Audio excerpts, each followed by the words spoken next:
Okay, we're back. I need my... No, we're going to use. Oh, we're not doing the earpiece. No. Okay. Okay. Hi, guys. Hey. I don't think I've ever seen you without a dark lipstick before. Really? Yeah, I've never not seen you without a dark lipstick. Well, this is the first. That's Like funny. different. How Well, I y'all like- doing? Huh? I like the blonde. It makes you look different. Oh, thank you. Well, thank you. All right. Y'all ready to start? Thanks for your patience. Of course. Yes. All right. Well, why don't we open up with a word of prayer? Father, we thank you for this time. We ask for your presence throughout this session. We thank you in advance. In Jesus' name we pray. Amen. Amen. All right. How you guys doing tonight? Okay. It's been a long day. And the day hasn't ended yet. I hear you. I hear you. I hear you. It's been a minute since we've seen you guys. So let's share what's on your heart. What are we unpacking today? No, I ain't gonna be Keith, but Okay. I would say for me, it is the recent emotional divestment from the relationship, from the marriage, Okay. based off of frustration, fatigue from the emotional roller coaster that I felt like I was experiencing with Keith being in what I saw as kind of playing in the fringes of the relationship, like observing the relationship without necessarily always partaking or investing or engaging in it. Having like really great times of connecting and being together, and then could flip on a dime to I'm upset, I'm disengaged, I'm checked out. So we went from that. Then there was a situation where there's somebody that I met from a leadership training that I had an abundance of communication with. Keith found out about that. He was very hurt. And he says lost trust, and I say increased his loss of trust because I don't know that he ever trusted me. And so now it's a new merry-go-round of we'll have communication, connection, we'll laugh, we'll share time, and that will now flip on his head to questions of what happened, the nature of who this person is. To me, it comes in a very attacking manner. And whether it's appropriate or not, a lot of times it brings up his past infidelities, and that's frustrating for him to hear, of saying one has nothing to do with the other. And I don't feel like that is a fair assessment. So that's my piece in a nutshell.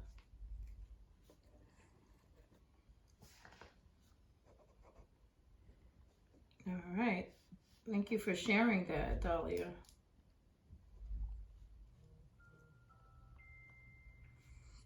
Keith, did you want to share your part? I mean, it's kind of I mean, in a nutshell, it's just the fact that she decided that she wanted to go and start cultivating a relationship while I'm going through probably the darkest moment in my life. So, and I just don't know what's going to happen after that. That's just the bottom line.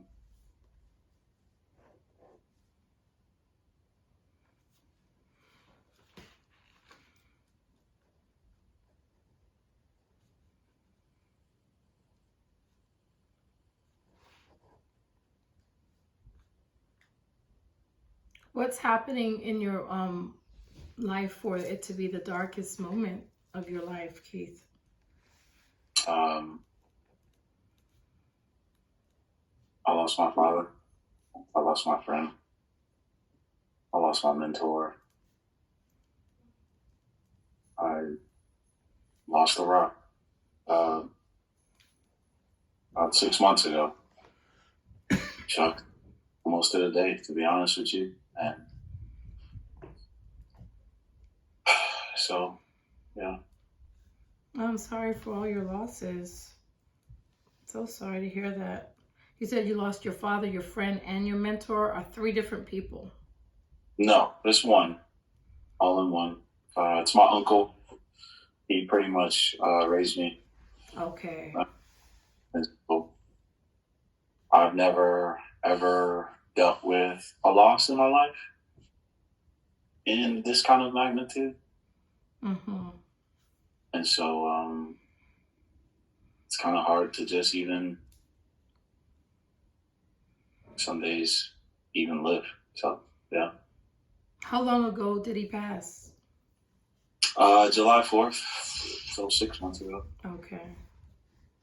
Was it sudden? Yes. Yes, it was. COVID? It was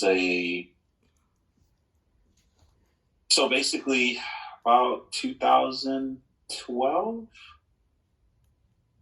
maybe a little later than that. He's been taking since he was young, a young man. I was taking, because he suffered from epilepsy. And so he had to take pills to kind of help manage it. Mm-hmm. Eventually, through medications or just other things, it ended up kind of giving him lupus. Oh. And then was hospitalized and just progressively gotten worse since then. Mm-hmm. But it was gradual, not like a sharp, acute kind of type thing. Mm-hmm. Just could never ever figure out what's going on. What's the issue? Did come down with COVID at one point, and because he was suffering for so long, just gave up. Just didn't want to do it anymore. Mm-hmm. And so, yeah, took his last breath on the floor. Oh, I'm sorry to hear that. So sorry. Mm-hmm.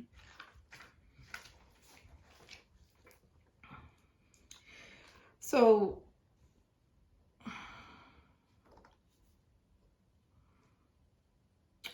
you guys have quite a few moving pieces happening. Grief and loss,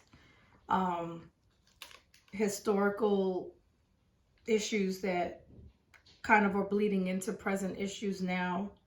Trust. What do you guys believe you want to tackle first? What do you believe is the biggest elephant?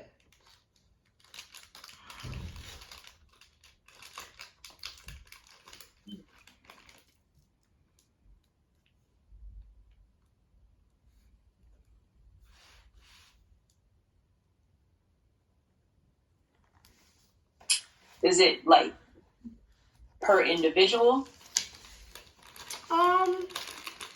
Yeah, you could give your perspective per individual, but as it relates to what you want to work on maritally.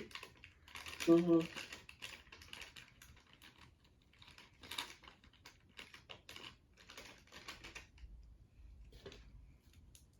I had to guess, I would say probably trust. Okay. But I think both.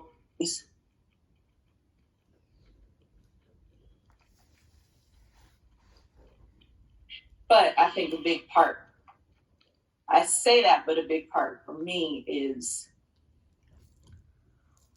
kind of like the emotional numbness. And so Keith thinks it's a choice that I chose to feel this way. And I think it was, I don't want to say unconscious, I'm very aware of it, but I don't feel like I had a choice. I feel like it was a culmination of actions and just kind of emotionally checked out. Feel like I'm still engaged.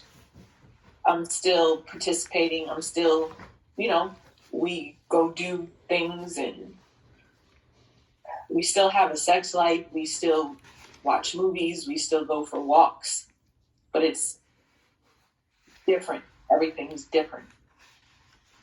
Mm-hmm. What's the part that's making it different? Twofold. So internally, it's that emotional piece. Like I don't feel like I have the comfort, the security, the safety. And then I think is that in experiencing those things that Keith, I think that we've been transparent with each other, and Keith is like, his premise is that I'm leaving. He listens to breakup songs. He listens to, it's always, if you leave, or just enjoying this because I don't know how long it'll last. And so it's not as if anything is really enjoyable. Mm-hmm. That's my perspective.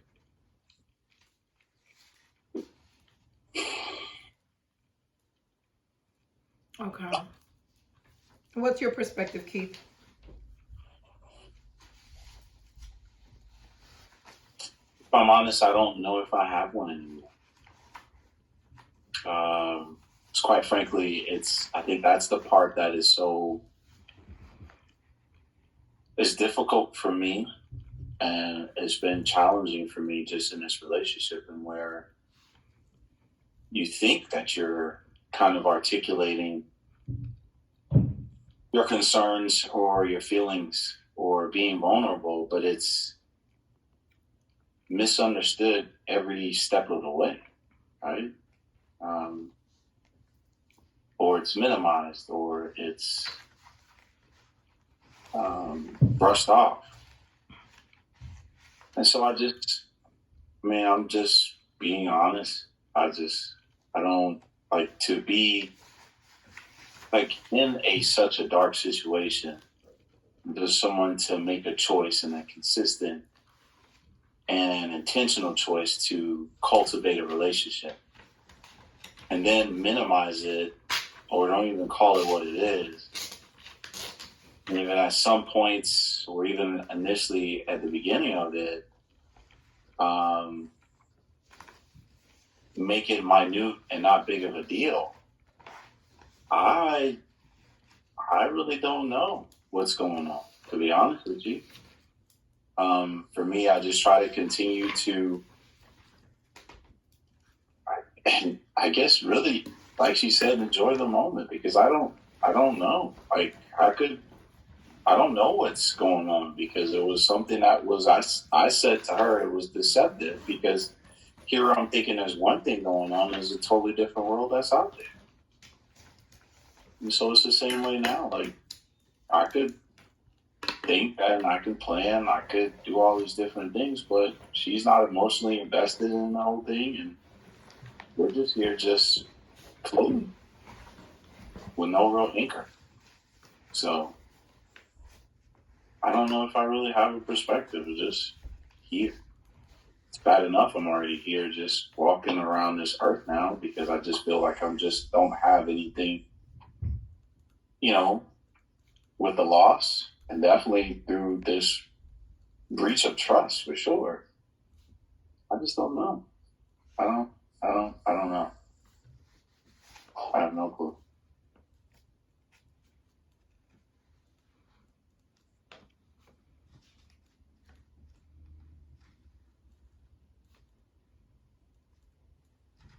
How were you guys before this season? Which part? Before the loss of his uncle, or? Both. Because it sounds like it was in the same season, based on what Keith is saying, that you chose to start a relationship with someone during the darkest moment of his life, which is the death of his uncle. So what was it like before? For me, it was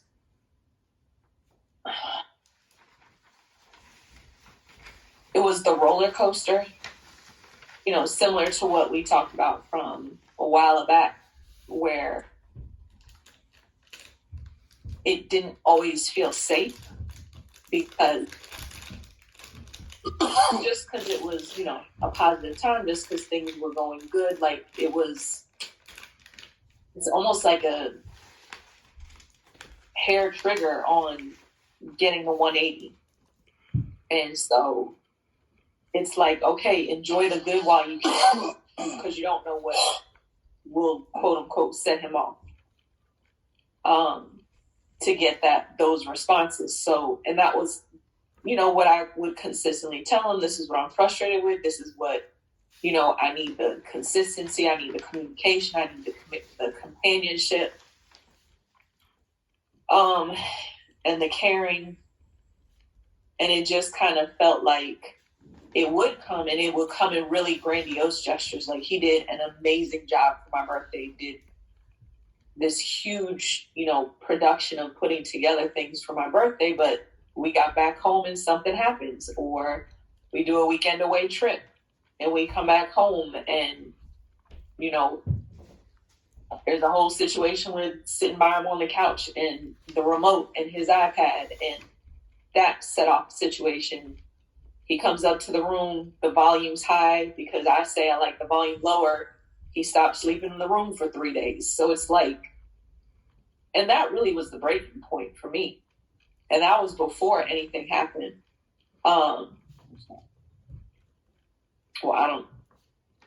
To me, that was the most prevalent thing that stuck out, was just like that break after that incident. And it wasn't like that incident is what broke me. I think it's, death by 1,000 paper cuts. So to answer your question, I think every relationship has its highs and lows, and ours was very similar to that. Mm-hmm. But definitely the breaking point came from just, I don't know, fatigue, frustration. I don't know what brought it on. I don't know why this incident was what brought it on. Mm-hmm. When did that incident happen where you all slept in separate rooms? That was, do you remember when? I want to say like September, August, October.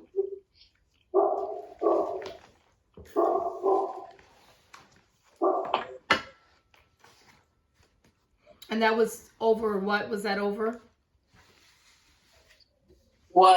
So it started out with, we came back from really nice vacation away, like a staycation. We went into the city, did like 2-3 days in the city, had a great time, came back. When we came back, Keith was sitting watching football on the couch. He had like his phones and his iPad sitting next to him. And I was going to sit next to him, so I just, I picked it up and put it on his lap. Because he had a little crevice next to him, which is what I usually do. And he kind of lashed out at that because he was frustrated because, I guess because I'm putting his stuff on him and he had his space and I could have just moved it somewhere else instead of on him. And he said something, I can't remember if it was right then and there, and I was like, okay, so I just kind of scooted over a little bit more. The boys were on the couch, and so I was, just messing with them and playing with them, and, just felt the mood of I didn't need to be there. I wasn't really into the game. It wasn't like something that he was engaging with me. I could tell that whatever I had done had upset him, so I went upstairs and just started watching TV. I wasn't really upset. It was just like, okay, you just maybe needs a space. We spent a lot of time together, whatever. And then he came upstairs and just kind of like was upset and, why would I think that's okay? And I disturbed his peace and just kind of lashed out. about a lot of things. And then that same day was when I was watching something on TV, and he just got his stuff and left and went to the other room and did that for the following 2-3 nights. And eventually when he talked about the fact that because of the volume of the TV and that he thought I was hypocritical because I always wanted it down lower, and that when he was there, it was higher. And I was like, yeah, but just because I want something doesn't mean that you want it. Like, just because I need the volume low to go to sleep doesn't mean you need the volume low to go to sleep. So I didn't see that as a disrespectful thing to you, nor did I see it as requiring you to leave the bedroom for 3 days.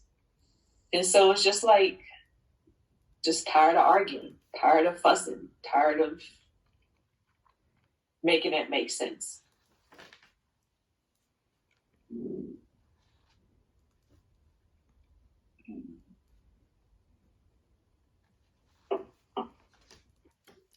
Is that how you remember the incident too, Keith? No. And that's the part that's, I think that's the part that I think at the end of the day, which I've tried to figure out just multiple ways of trying to articulate, trying to share with Dahlia that I just wonder sometimes, like, do she hear what I'm saying? And is she listening to what I'm saying versus being defensive? And I get it. People get the different type of perspectives and different type of emotions, but like, we've been doing this for so long, and I've been screaming the same type of thought for so long. Like, I'm just wondering, like, does she even think and hear or think about me? Right? It's because that afternoon, come home, we came back from a staycation. We had like really good conversations, right? And I'm feeling like, okay, maybe we're making a turning point, because I'm praying for a turning point. Right? I'm praying for, like, at some point she'll just hear what I'm saying and just trust what I'm saying and just kind of ride this wave with me on the sand. We get home and I'm laying on the couch or sitting on the couch. She comes in, she does it all the time. And it's not like, it's no different from any other time I've done it before. But this time I just said, look, and it was in a stern voice, like the remotes, the iPad, everything. She takes it and put it on my lap. And I'm like, what are you doing? Why can't you just put it on the ottoman that's right there? And I'm like, and that's all I said. Why can't you just put it on the ottoman right there and it's not that big of a deal, right? Not like telling her to get away from me or anything like that. She took that. And of course she interacted with the boys and then she went upstairs. There was no conversations at that point, but I'm doing, I normally do laundry, right? Just trying to help ease a lot of the things that she does around the house. Bell goes off for the laundry to go up. I go upstairs. She's watching the show.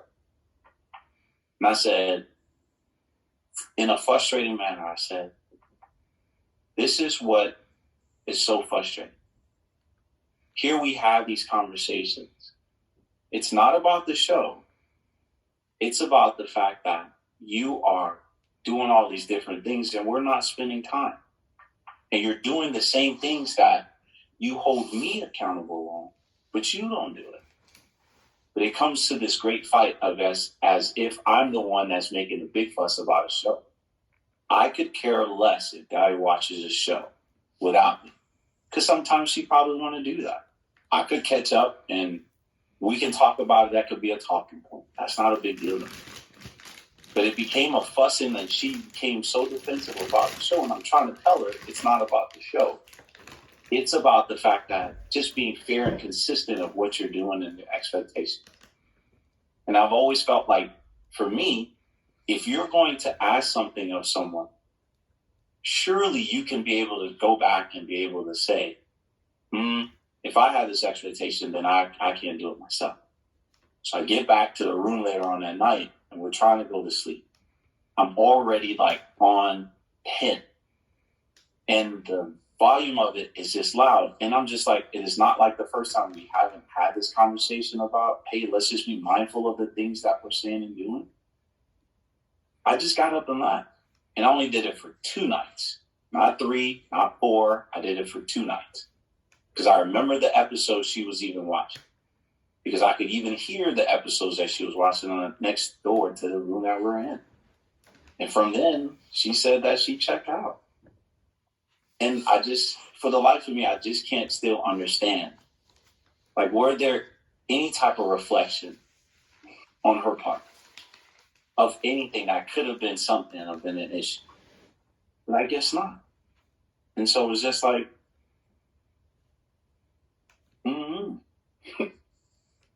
But come to find out, she was already starting a conversation and dialogue with this guy. So I don't know. Maybe that gave her an outlet or something to be able to go off on. Maybe that was just her. I don't know. I don't even know. How'd you guys go 2 days without discussing not being in the room? Was that typical for you all? Can be. It's not frequent or common that he'll leave the bedroom, but it's not the first time.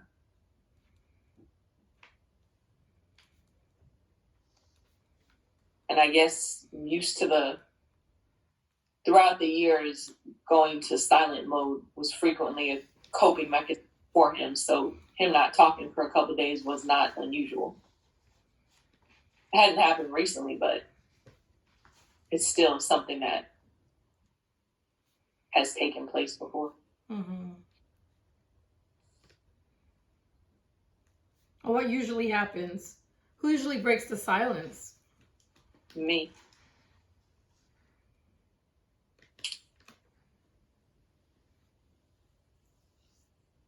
You didn't break the silence this time? I did not.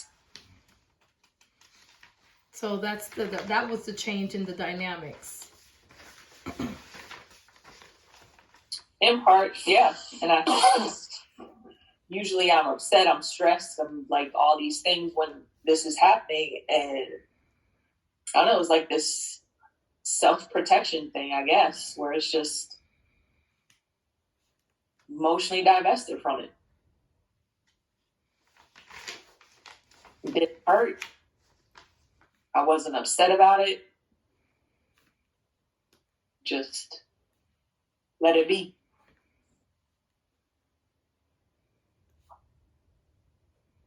And so what are you going through in those 2 days, Keith?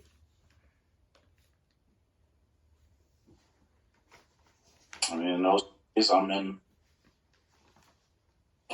already just not even here. So it was just one of those things that just kept on trying to figure things out with life, period. No, in those 2 days, as it relates to leaving the room, wasn't it a little bit more specific, the reason for leaving? No, not really, because just throughout, it wasn't one of any of those things that I felt like there was any type of attention or understanding what I'm going through, what's been happening. So it was just one of those things that I just took it out as just a moment just to continue to try to figure out and heal mentally if I could. So, but you felt something, and I guess this is where we probably have to help you guys, because it's a combination of accumulated unexpressed feelings. But you felt something, and then you did something, but you guys never talked about what you felt that caused you to leave. You felt, and then you left. I guess for me, it was just one of those things that moment just felt like like I'm back at square one, where at the end of the day, it just doesn't matter, right? And where I've shared this with her, it just seemingly look like we pardon her mistakes or whatever issues is going, however we want to frame it. But I'm held to a fire or standard if I do the same things. And I felt frustrated. I just felt it couldn't be anger, because at this point it's happened so many different times. It's just really frustration and just almost like just resolve that this is what's always going to be.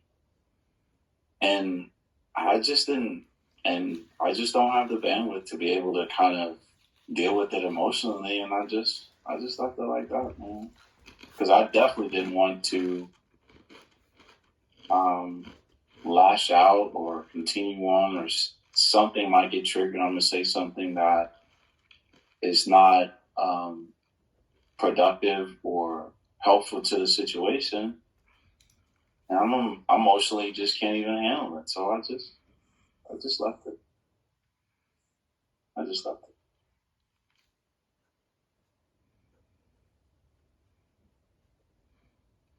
Do you know what you were feeling when you left the room?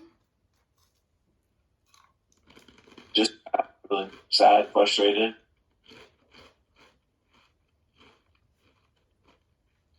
Yeah, sad and frustrated. Can you put it in a sentence?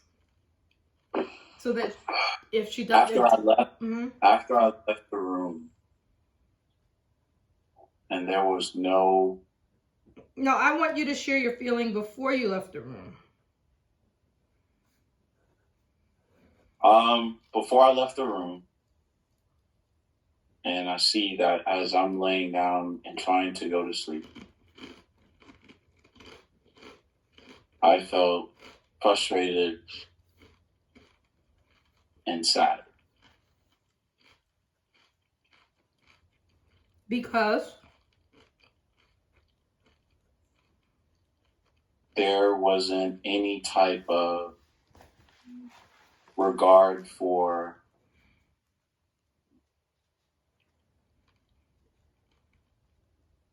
expectations that she would want or she would have for me, for herself.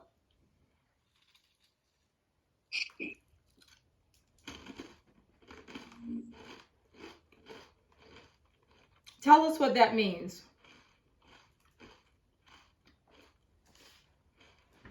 Just a lot of times she wants certain things, or she asks of certain things of me, but yet still won't ask the same things of her. So in this instance, a lot of times when she's about to fall asleep, or she's at her moment where she's at that point where she needs to sleep, if the volume is 6, she wants it down to like 3 or 2. And here, in this moment, it's not like it's early, it's late in the game, in the night. And it's still 7:10. And it's like, it's frustrating. And so, unfortunately, it's a small part of so many different things where that is the case. So in this case, you went into the room, the volume was high, but historically, Dahlia would want you to have the volume low. And so you wanted her to have the volume low because that's what she would have expected of you? Yes, ma'am.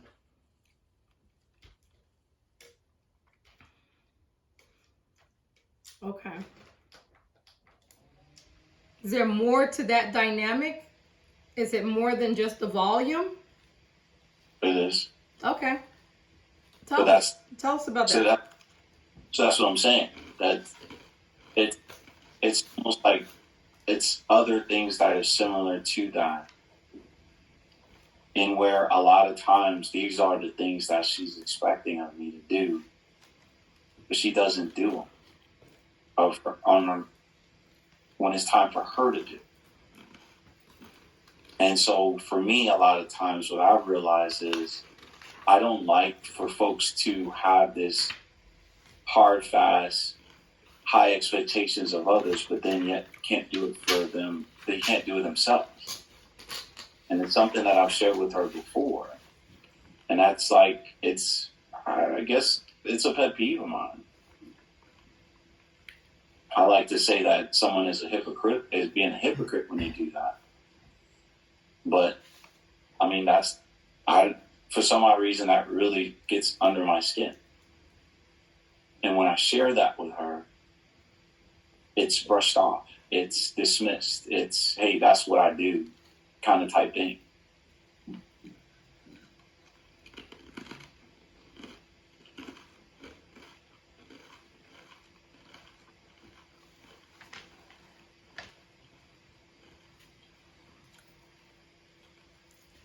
The challenge with that, Keith, and I'm glad you phrased it as a pet peeve.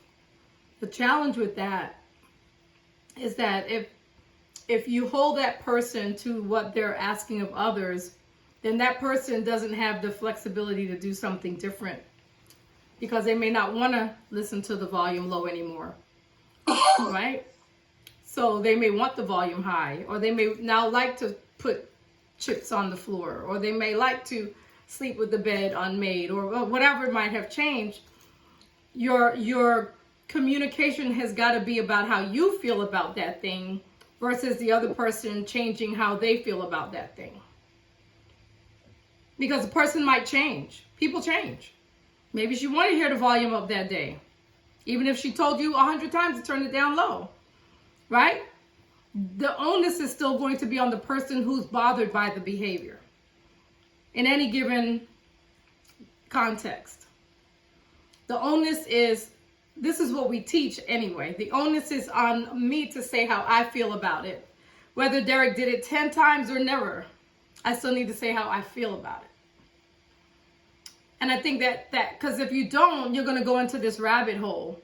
There's no resolution because it's a pet peeve and you didn't say actually how you felt about the volume being high or even making the request about the volume being lowered.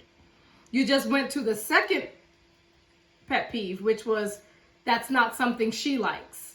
So your feelings got lost. And maybe oftentimes your feelings do get lost. Maybe that's something you might want to think about why, as opposed to just saying what you're feeling and what you're needing. Marriage is a series of saying what we feel and what we need. All day long. So here's my question, and then if it's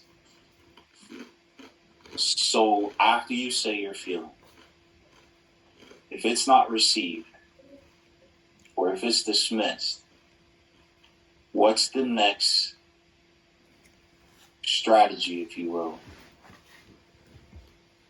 so that it doesn't turn to some type of blow up or fight? So it doesn't turn to a blow up or a fight. Well, how do you feel when you came in and heard the music? I heard the TV up loud. How did you actually feel? I didn't like it. Right. Because I didn't think I didn't like it because I didn't think it was fair. You didn't like it because you didn't think it was fair. So you're on what is fair more than you are on what you didn't like. Did it matter? Did it really matter that the TV was up loud, or did it really matter that Dahlia typically doesn't like the TV up loud? It mattered because she doesn't like it. TV to be loud. Because I don't mind the noise, because eventually I could sleep through noise. But what bothered me was the fact that she doesn't like it that time. And so if I shared and said, hey, I don't like the fact that this TV is so loud, bring it down. And if it's dismissed, or is not received, what do I do next? Has that happened where you've done that? That I've shared my feelings about what I like and it's being dismissed?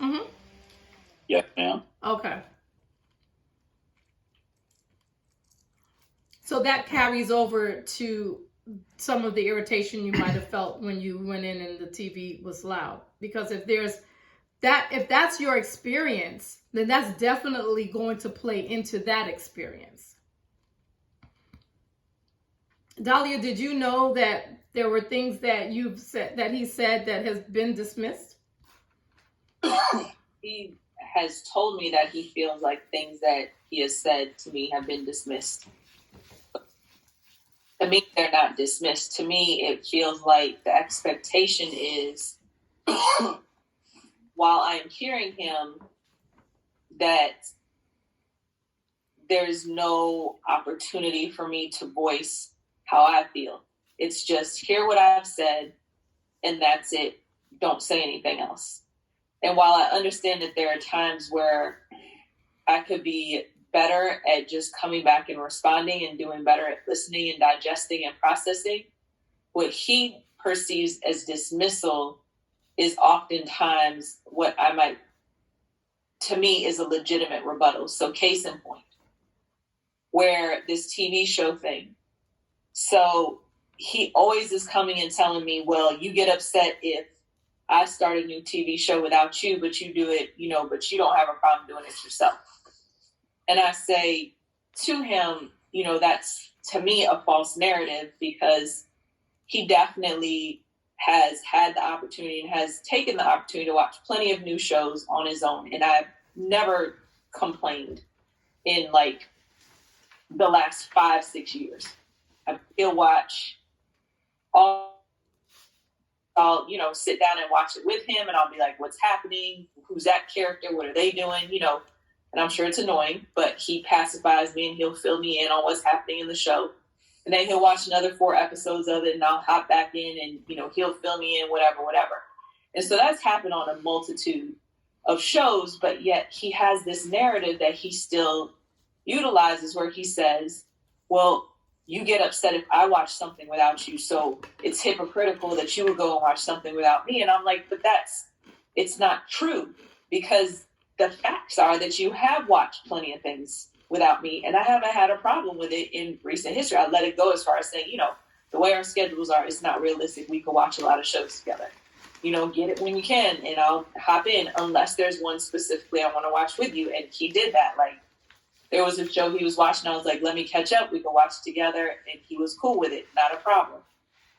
And so part of this issue, too, was the fact that on that night, I had started watching a show without him.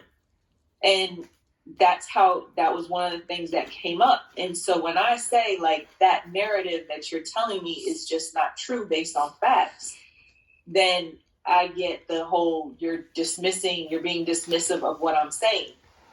And it's not that I'm being dismissive as much as it's inaccurate. And it's not like a feeling thing. It's a facts thing. And I'm sure there's other things that are more in emotion, more in feeling than that concrete example. But it's like, that's kind of, if I have a different perspective, he considers that as being challenged, and therefore he's being dismissed just because I bring to table what my perspective is on the issue. And so that to me makes me feel, that what I have to say is not valued. It's this is how it is, and I don't want to hear anything else about it. Like, it's more so that mantra or sentiment for me that I need to do so he doesn't feel dismissed. I can't share how I feel about a situation, because then I'm just negating his emotions. Whereas I'm just trying to explain to you how I feel about it. Hey, real quick. So you have in the last 5 years that you just said that you don't say that you're watching another show without me. You never said that in the last 5 years. I'm sure I've said, but I haven't been upset. And so I continue to watch it, and I'm like, okay, I hop in and out. So what does that mean when you ask that question? Like, if you're okay with me watching another show or watch a show without you, why even ask the question, are you watching another show without me? I don't remember saying that in recent history. I might ask, what show are you watching? And then I'll ask, what's it about? Okay. Which then you fill me in. And I asked about, what's the plot? You fill me in and carry on. I've not complained that you watched another show. You know, I'm looking back at the notes, and actually before Sonia started, I was going to ask, should we start where we left off at, which was June of 2020. And so I'm going to give a point of reference to the conversation from June of 2020, and this conversation is so similar. Mm-hmm. And then I'm going to make a point of reference to back in 2017, December of 2017 when we met. So there's an actual theme that leads up to, I mean, of course, you know, it's this history. There's a lot of things that have happened leading up to what you guys are experiencing today. Similar situation. Sonia takes wonderful notes. God bless you. I tried. Dahlia's birthday. And there was a conversation, I'm going to just paraphrase, about being chastised for watching a movie without her. Mm-hmm. Okay? And so, but let me move forward. And we were talking about, and then you spoke, Keith, you spoke on being unable to recover when you feel dismissed. Dahlia says, Keith feels dismissed so much that it's hard to navigate. So the dismissal, the things that take place, the feelings that happen afterwards, how you cope afterwards, then going back into your needs, which you guys took your needs back in 2017. Keith's number 1 is attention, number 2, respect, number 3, affection. Dahlia, yours, it may have changed since then, but Dahlia, you gave affection, but thought it was more about sex, but thought it was more about sex, and I'm not sure if she was referring to from Keith's perspective or not. But affection, acceptance, and respect, right? And so over the years, especially 2017, if those needs were not fed, fostered, spoke about, you know, then those experiences that have happened will continue to happen. And so, Keith, your number 1 need was attention. The opposite of attention is probably what? Lack of attention. But what would you say? Neglect. Disregard. Disregard. Dismiss. Neglected. Right? And for Dahlia, yours is affection. Do you remember why you put affection number 1 then, and what was the point of reference to your number 1 need was affection then? Do you remember? If it is the same today? So traditionally, yeah, I've always been definitely about physical touch. Mm-hmm. Having that sense of comfort but I don't crave it anymore. Mm-hmm. Why not? It's just changed. I think for me, it was weaponized. So I just taught myself to stop wanting it.